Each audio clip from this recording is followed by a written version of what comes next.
그래서 계속 내용을 이제 진행을 해보자면요. 좌표 회전은 변환 행렬에서 이 람다 ij 요거 이제 변환된 축 원래 축이죠. 이 i가 변환된 축, j가 원래 축. 그래서 이 i에서 j 쪽으로 정사형한 값의 코사인, 방향 코사인, 그것을 우리가 람다 ij 이런 식으로 표현한다고 했는데요. 자, 이렇게 주어졌던 값으로 이행할 수가 있다. 앞에서 배웠죠. 우리가 정사형한 값들 다 모아가지고 좌표축 변환할 수 있다는 이야기를 우리가 해봤습니다. 예를 들어서 x', y', g' 축으로 회전된 좌표계의 각 축의 방향 코사인은 이런 식으로 나타날 수가 있는데요. 자, 어떻게 나타날 수가 있냐면 x1'의 방향 코사인. 요거 이제 식은 죽 먹기잖아요, 저희. 요렇게 우리가 약속했죠. 이런 식으로 나타내기로. 마찬가지로 x2'의 방향 코사인은 이렇게 나타낼 수 있겠죠. 이거 우리 너무 자연스럽게 그냥 뽑아낼 수 있습니다, 이제. 그런데 생각을 해보면 이 x1축과 x2축 있죠. 요 두 축은 n초부터 x1, x2, x3라고 하는 이 세 축이 애초부터 서로가 직교하는 축이잖아요. 직교 좌표계잖아요. 그러니까 얘를 회전한다고 해도 요 두 축이 이루고 있는 각도는 90도죠. 그건 우리가 알고 있는 것이에요. 자, 그렇기 때문에 요거를 우리가 다시 정리를 해보면 이렇게 정리할 수가 있습니다. 람다 1, 1 곱하기 람다 2, 1 더하기 람다 1, 2 곱하기 람다 2, 2 더하기 람다 1, 3 곱하기 람다 2, 3. 얘 뭐죠? 얘 바로 직전에 우리가 얘기했던 코사인 세타를 구하는 방식. 각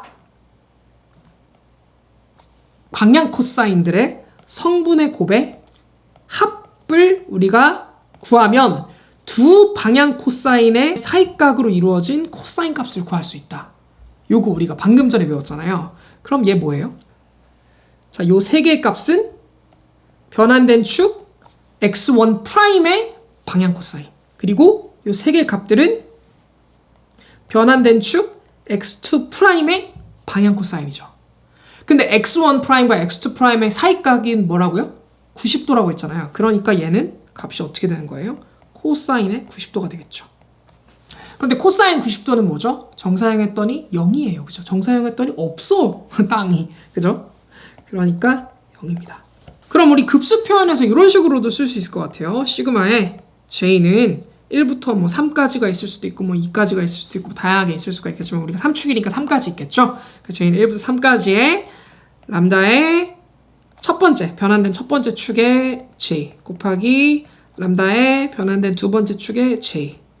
이놈들 다 더한 거 0이다. 이렇게 우리가 쓸 수가 있겠죠. 그러면 우리가 이걸 또 일반화를 할 수 있겠어요. 그죠? 왜냐면 우린 지금 1축과 2축 사이, 변환된 1축과 변환된 2축 사이에 그 방향 코사인의 서로의 값들을 곱해서 나온 값들이 0이다라고 하는 걸 우리가 봤으니까 요건 일반화하면 이렇게 쓸 수 있을 것 같습니다. 썸멘션 시그마죠. j의 람다의 ij 곱하기 람다의 kj, 이놈이 0이 되는 경우를 생각해 볼 수가 있는데요. 그것은 i와 k의 값이 같지 않을 때 성립을 합니다. 이렇게 우리가 일반화 해볼 수가 있어요. i와 k가 같지 않다라고 하는 건 무슨 말일까요? 그러니까 3축이 있어요. 제가 이렇게 좌표를 준비를 해봤습니다. 여기가 x1, 여기가 x2, 여기가 x3라고 해볼게요. 그럼 이놈들은 어떻게든 간에 자기네들끼리는 다 직교를 하고 있어요. 우리가 그래서 이거를 직교 좌표계라고 하잖아요. 그런데 지금 여기에 i와 k가 같지 않다라는 말은 무슨 말이냐면 얘네들을 회전을 했어요. 어느 방향이든 간에 회전 변환을 했습니다. 하지만 얘네들이 아무리 회전 변환을 한들 얘네는 계속해서 각도가 90도로 유지돼 있어요. 서로가 서로에 대해서는. 서로 다른 축에 대한 방향 코사인 서로 성분들의 곱을 우리가 더하면 그건 코사인 90도가 나올 테니까 어느 축을 고르더라도 다 0이 나오겠죠. 그러니까 i랑 k가 같지 않다는 건 0이 나온다라고 하는 말과 동일하다. 이렇게 우리가 생각을 해볼 수가 있는 것입니다. 그러니까 결국에 이건 왜 이렇게 되는 거예요? 직교하기 때문에 이렇게 되는 거예요. 직교한다. 직교하고 있으니까 코사인 90도는 0. 이렇게 우리가 생각을 해볼 수가 있겠죠. 한편 람다 11, 람다 12, 람다 13 얘네들은 x1이 아니죠. x1 프라임 축의 방향 코사인들이죠. 방향 코사인들이며 모든 방향 코사인의 제곱합은 1이라고 했어요. 그러니까 이렇게 우리가 써볼 수가 있죠. 자, 람다 11 곱하기 람다 11. 뭐 이거는 람다 11의 제곱이겠죠. 그럼 더하기 람다 12 곱하기 람다 12 더하기 람다 13 곱하기 람다 13. 요 놈의 각각의 곱. 그러니까 제곱의 합이죠. 그러면 1 이렇게 우리가 얘기를 해볼 수가 있겠죠. 이거는 우리가 방향 코사인의 제곱합 1이다 라고 하는 성질을 이용한 것입니다. 자, 그러면 이것도 우리가 급수로 표현해 볼 수가 있겠죠. 시그마 j 람다 1j 곱하기 람다 1j 이렇게 우리가 써볼 수가 있겠네요. 그놈은 1이다 이렇게 우리가 얘기를 해볼 수가 있겠죠. 그래서 여기 있는 j는 뭐 1, 2, 3 뭐 이렇게 쓰면은 뭐 성립을 하겠습니다. 그쵸? 그럼 요것도 우리가 일반화 해볼 수가 있을 텐데요. 시그마 j는 람다 ij 곱하기 람다 kj 이렇게 쓸 때 요게 1이 나오는 경우가 뭐냐면 어떨 때?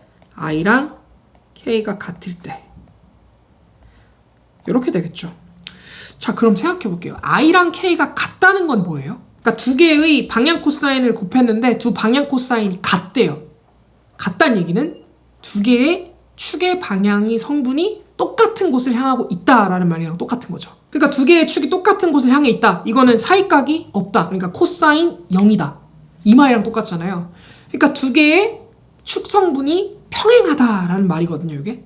그러니까 평행한 것. 그러니까 평행하기 때문에 이 값이 1이 나오는 것이죠. 그래서 사실 i와 k가 같다는 것은 평행축이다라는 얘기예요. 또는 뭐 같은 축이겠죠. 이런 성질을 가집니다. 그럼 우리 한번 생각을 해보죠. 이런 세 가지 축을 가진 어떤 x1, x2, x3라고 하는 축을 가진 어떤 좌표가 막 변해요. 이 변한 놈들 축의 방향 코사인이 가질 수 있는 곱의 합. 그 곱의 합은 이놈이 90도가 되든 아니면 평행을 해서 0도가 되든 이 둘 중에 하나밖에 없을 거 아니에요. 그쵸? 그러니까 값은 0 또는 1밖에 나올 수가 없잖아요. 요걸 우리가 시그마로 정리해서 한 번에 표현하면 이런 식으로도 표현할 수 있을 것 같아요. 제가 한번 표현을 해보겠습니다. 자, 시그마 j 1부터 3까지겠죠. 람다의 ij 곱하기 람다의 kj. 이놈은 뭐가 될 수가 있냐면요. 0이 될 수도 있고요. 1이 될 수도 있는데요. 이 0이 되는 조건이 뭐냐면요. i와 k가 같지 않을 때예요.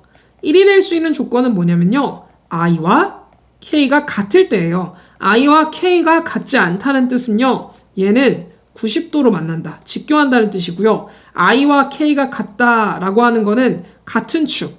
그러니까 평행하다는 뜻입니다. 그러니까 얘는 0도라는 뜻이죠. 이렇게 어떤 물리량이 0과 1로만 표현이 될 때 우리가 걔를 표현할 수 있는 물리학에서의 어떤 이 시스템의 표현 방법이 있는데요. 그게 뭐냐면요. 바로 크로네커 델타라고 부르는 표현 방식이고요. 이걸 어떻게 쓰냐면요. 이렇게 씁니다. 델타 IK 이런 식으로 씁니다. 그래서 여기 델타 IK를 우리가 크로네커 델타라고 부르는데요. 그래서 이 크로네커 델타는 어떤 시스템이 도출되는 결과값이 0이나 1밖에 없을 때 그거를 우리가 수학적으로 도구로서 표현하기에 아주 좋은 유용한 도구이고요. 그래서 크로네커 델타는 아까 말씀드렸던 것처럼 델타 IK 이렇게 표현을 하는데요. 이 두 개의 델타 IK가 가질 수 있는 값은 0과 1이 있는데 0이 될 때는 i와 k가 같지 않은 경우, 1이 될 때는 i와 k가 같은 경우 이런 식으로 우리가 크로네커 델타라고 하는 값을 정의하고 잘 물리학에서 또는 수학에서 사용을 하고 있습니다. 이 크로네커 델타는 취미로 물리학하게 우리가 같이 진행하면서 종종 볼 거예요. 이게 체리픽하기 아주 좋은 도구거든요. 그래서 이 좌표 변환 방향 코사인들, 우리가 계속해서 지금 방향 코사인들의 곱의 급수에 대해서 다루고 있죠. 방향이 다른 곱의 급수 혹은 방향이 같은 곱의 급수에 대해서 우리가 계속해서 다루고 있는데요. 그 곱의 급수가 우리가 크로네커 델타 값이 나왔잖아요. 0과 1. 이렇게 두 가지 값이 나온다고 하는 말 자체가 사실은 직교좌표계라는 뜻이고요. 그래서 크로네커 델타와 같은 특성이 나오는 것처럼 이렇게 0과 1만 이런 곱의 급수들이 나오게 되면은 그게 그냥 직교좌표계다라고 하는 것의 증명으로도 우리가 수학적으로 사용할 수 있습니다. 그래서 그 내용이고요. 그럼 우리가 이런 것도 생각을 해볼 수가 있겠죠. 만약에 여기 지금 보시면 XI축, 그러니까 원래축이죠. 원래축에서 변환된 축으로 비슷한 계산을 우리가 이행해 볼 수 있잖아요. 그러니까 이건 무슨 말이냐면 변환된 축에서 그러니까 축이 변했어요. 변환 축에서 원래 축들의 방향 코사인들에 대해서도 우리가 고려를 해볼 수가 있잖아요. 그걸 얘기하는 겁니다. 그러니까 지금 여기 보시면 x1축의 방향 코사인 요거는 어떻게 할 수가 있을까요? 람다의 1 이렇게 해서 여기가 변환된 축, 여기가 원래 축이잖아요. 그쵸? 그러니까 그놈에다가 람다 변환된 축 2축에서 이제 원래 축 보는 거니까 이렇게 볼 수가 있겠고, 람다의 변환된 3축에서 원래 축 보는 거니까 이렇게 우리가 써볼 수가 있겠죠. 그래서 x2축의 방향 코사인도 이렇게 써볼 수가 있겠죠. 자, 변환된 축, 원래 축이 2축이니까요.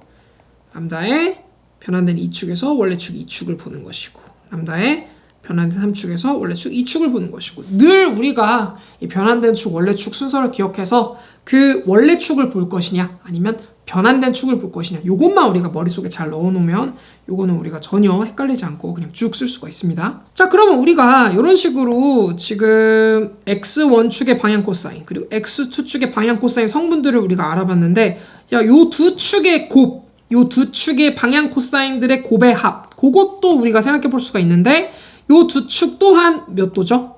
당연히 90도죠. 그러니까 그거를 우리가 정리를 해보면 람다의 변환된 축 원래 축 곱하기 람다의 변환된 축 원래 축, 이렇게 우리가 생각해 볼 수 있고, 람다의 변환된 축 원래 축 곱하기 람다의 변환된 축 원래 축 더하기 람다의 변환된 축 원래 축 곱하기 람다의 변환된 축 원래 축, 이렇게 우리가 얘기를 해볼 수가 있겠고요. 요 놈의 값은 알다시피 코사인의 90도가 될 테고요. 그 놈은 0이겠죠. 그럼 우리가 요 놈도 일반항을 계산해 보면 J의 람다의 J1 곱하기 람다의 J2 이렇게 되고 있죠. 왜냐면 우리가 이게 그 원래 축이고 얘도 원래 축이잖아요. 그죠? 그 원래 축 두 개 사이에 앞에 있는 변환된 축으로 우리가 얘를 보는 거니까 요 뒤쪽에 우리가 원래 축이 와야 되니까 이런 식으로 우리가 일반항을 써줄 수가 있고요. 요 일반항들은 지금 축이 다르기 때문에 그놈은 0 이렇게 될 거예요. 얘는 1축과 2축을 보고 있지만 요걸 좀 더 일반화 시키면 J는 람다의 J의 I 곱하기 람다의 J의 K, 요 놈이 0이 될 수가 있는데 그 조건은 I와 K가 같지 않을 때를 말하겠죠. 마찬가지로 하나 더 유추해 볼 수 있어요. 우리 앞에서 다 해봤으니까요. 이거는 I와 K축이 다르면 90도로 만나니까 직교하니까 코사인 90도에서 0이 되는 건데, 이놈이 평행하거나 그러니까 같은 축이라고 하는 거죠. 같은 축이면은 그놈의 코사인 값이 코사인 0, 그러니까 1 이렇게 나올 거 아니에요. 그러니까 같은 축에 대해서는 우리가 람다 JI 곱하기 람다 JK에서 같은 축 I와 K가 같은 축이라면은 그 값은 1이 된다는 것을 우리가 알 수가 있어요. 그러니까 우리가 요거를 이렇게도 표현할 수가 있는데, 계속 말장난하는 것 같지만 어쨌든 시그마 J는 람다 JI 곱하기 람다 JK, 이놈은 우리가 크로네커 델타 IK로 우리가 쓸 수가 있는 것이죠. 자, 이렇게 해서 이 값이 0 또는 1이 될 텐데요. 0이라고 하는 건 I랑 K랑 같은 값이 아닌 경우일 테고요. 1이라고 하는 건 I랑 K랑 같은 값일 때, 이렇게 우리가 생각을 해볼 수가 있겠습니다. 자, 이렇게 해서 우리가 원래 축에서 변환된 축으로의 코사인의 곱의합, 그리고 변환된 축에서 원래 축으로의 코사인의 곱의합, 이거를 우리가 비교를 다 해봤고 다 계산을 해봤어요. 그래서 같이 한번 그 값을 보면요. 비교를 해보면 요게 변환된 축에서 원래 축으로 봤을 때의 코사인 값들의 곱의 합을 우리가 산출해 본 결과가 될 테고요. 자, 요 아래에 있는 요 내용이 이제 원래 축에서 변환된 축의 방향 코사인의 곱의 합 결과를 조합해 본 그 크로네커 델타 값을 우리가 확인을 해볼 수가 있습니다. 두 개의 식을 비교를 해보면 약간의 차이는 있지만 그 두 개의 식이 의미하는 바가 그렇게 다르지 않음, 그러니까 본질적으로 같음을 우리가 또 이해해 볼 수가 있는데요. 이렇게 해서 우리 1-4 회전행렬의 특성의 내용들을 알아봤습니다. 본격적인 내용들은 회전 행렬을 구성하는 방향 코사인들의 곱의 합이 어떤 식으로 나타나는지에 대해서 우리가 알아볼 수 있었어요. 방향 코사인의 특성 중에 방향 코사인의 제곱합은 1이 된다고 하는 특성, 그리고 두 개의 방향 코사인이 있을 때 두 방향 코사인의 각각의 코사인 성분들의 곱의 합은 그 두 개의 코사인의 각도 값을 구한다. 그 두 개의 방향 성분의 각도 값의 코사인 값을 우리가 구한다라고 하는 것을 알 수 있었고요. 그것을 통해서 이 직교좌표계가 구성하는 이 방향 코사인들의 곱의 합의 특성들을 우리가 알 수가 있었죠. 그것은 90도 아니면 0도밖에 없으니까 1과 0으로 두 가지의 정보밖에 나올 수가 없다는 것도 알아봤고요. 그렇기 때문에 우리가 이것을 크로네커 델타로도 표현할 수 있다는 것까지 알아보았습니다. 다음 시간에는 본격적으로 행렬 연산에 대해서 다뤄볼 것인데요. 행렬 연산에서는 행렬의 종류와 행렬의 특징, 그리고 행렬의 곱, 합 이런 것들이 어떤 식으로 진행되는지에 대한 내용들을 본격적으로 들어갈 것입니다. 행렬 표현이 익숙해지면 여러 가지 번거롭게 늘어뜨려야 하는 어떤 계산식들을 단순하고 명료하게 쓸 수 있는 능력이 생기게 되고요. 또 다양한 행렬 표현들을 우리가 직관적으로 이해할 수 있는 능력도 기를 수 있으니까 앞으로 다양한 물리적 상황을 우리가 분석할 때 매우 용이하게 쓸 수가 있을 것 같습니다. 네, 여기까지 들어주셔서 정말 고생 많으셨고요. 다음 시간에 뵙도록 하겠습니다. 감사합니다. 과학풀이였습니다.